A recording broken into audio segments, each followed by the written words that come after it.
Welcome to a self-published author's diary. I am Elodie Novodatsky. I write about first times, second chances, things that scare the crap out of me, and things that make me laugh out loud.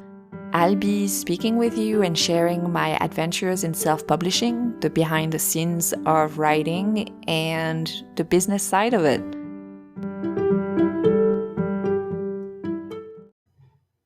As you may know, Megan Carter is the audiobook narrator I have been very, very lucky to work with. Megan has narrated Fear Me, Fear Me Not, See Me Not, and A Summer Like No Other. We are also planning the recording of Trust Me Not, and Always Second Best. And today, I am very much looking forward to sharing a short interview with Megan. In this interview, she explains how she got into narration and how she decides on voices and tones. She also talks about narrating Fear Me Not, and even shares who her favorite voice to narrate in Fear Me Not is. I don't know if you know that, but I also narrate books. I mainly narrate educational books, so for people learning to learn French, and also nonfiction books. And I have narrated books under a pen name, but I also have narrated two of my own French books.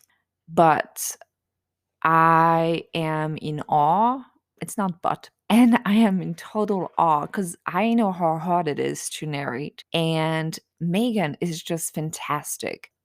Megan is a London-based actor from Kansas City, USA. She received her MA in classical acting from the London Academy of Music and Dramatic Arts.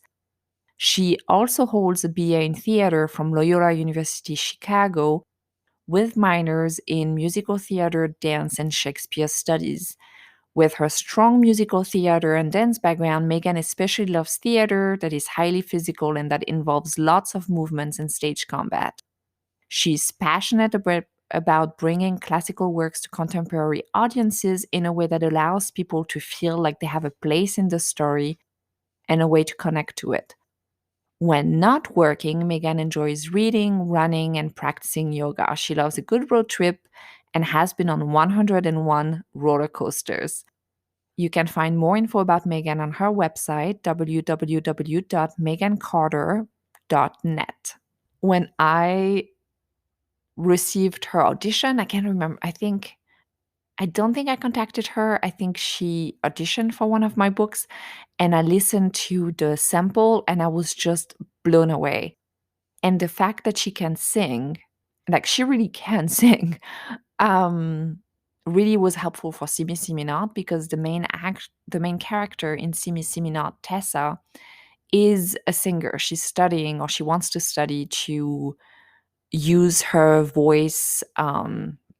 At the beginning of the book, she was dreaming about Broadway and that type of thing. So, I mean, she definitely was, I think, the best narrator for those books, and I am so excited. Anyways, if you haven't heard Megan's work before, I am sharing just a few seconds or a minute of the samples from Fear Me Not, just to give you a taste of how good she is. Fear Me Not.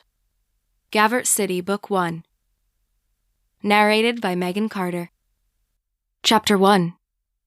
Fear. There's something about fear. It's intoxicating. The helplessness they feel. The adrenaline and need and wants it unleashes. Fear rights the wrongs. Fear is power. And for once, I have all the power. And now for the interview with Megan. Hey guys, it's Megan here, the narrator of Fear Me Not, and today I'm answering some questions about me. How did you get started in narration? I have a stage background, specifically Shakespeare, and I found myself, like a lot of people, unemployed during the pandemic. I had been thinking of trying to get into narration for a while because I have other actor friends who do it as a side job, and having so much time on my hands convinced me to finally take the plunge. Why did you decide to take on Fear Me Not? I think this book is such a perfect melding of genres, so it has something for everyone. I'm a huge fan of true crime, and without giving any spoilers, there are some specific cases this story reminds me of, and I love the way the suspense builds in the story. But it's also a romance, a small town drama, and it's so packed with all these interesting characters and relationships, and I'm just so excited to be bringing this audiobook to life. How do you decide on the specific voice and tone to do for each character? I first look for clues in the text, so if it says someone speaks gruffly, or if they're a smoker, and of course age and gender play a part as well, or it might be less explicit than that, a character who's really aggressive probably wouldn't have a soft, timid sort of voice. But if there are no clues, it's kind of up to me. I just make sure to make a few notes and bookmark a sound clip so that if it's a minor character, I can easily revisit and make sure that the voice is consistent across chapters. No spoilers, but what was the most challenging part of narrating 3 points of view? The most challenging part was physical. I try to create voices that are sustainable and healthy for me to produce, but I haven't done a book with so much narration from a male point of view before. So sometimes if I had a Dimitri chapter to record early in the morning, I would get voice cracks like a real teenage boy. And finally, what character was the most fun to narrate? I love narrating the killer. On stage, I tend to play a lot of villains, and I think it can be really fun to be bad. And these are my top 3 tips for narrators. Number 1, try to pick projects you love. Don't be shy about asking to read the whole book before you sign a contract. If you like what you're doing, you'll enjoy the process more and create a better product. Number 2, keep track of your characters. I use a spreadsheet with timestamps for each voice. If you have a minor character that appears in Chapter 3 and doesn't come back until Chapter 17, you're going to want to remember exactly what he sounds like. Number 3, take care of yourself. Sitting in one place and using your voice all day can be really hard on your body. I warm up before, take breaks during, and I've bookmarked a few favorite yoga videos on YouTube for a great neck and shoulder release after. And make sure to hydrate. Thanks for listening. Talk to you soon. Thanks for listening, and I'll talk to you soon. Thank you so much for listening to my podcast and to this episode and to Megan's interview. As always, don't hesitate to subscribe and rate this podcast. The ratings on Apple Podcasts truly help, but don't hesitate to follow this podcast wherever you can and buy my books. That also helps. Or the audiobooks, then that helps both me and Megan. And if you have any questions about audiobooks or audiobooks narration or how I got my books both on Audible and on other platforms, don't hesitate to ask me.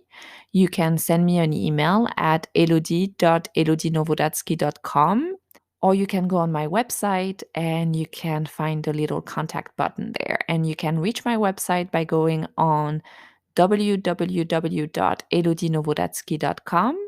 My last name is in the name of the podcast. So on the description of the podcast, that helps. And you can also go to www.aselfpublishedauthor'sdiary.com. Thank you for listening. Bye.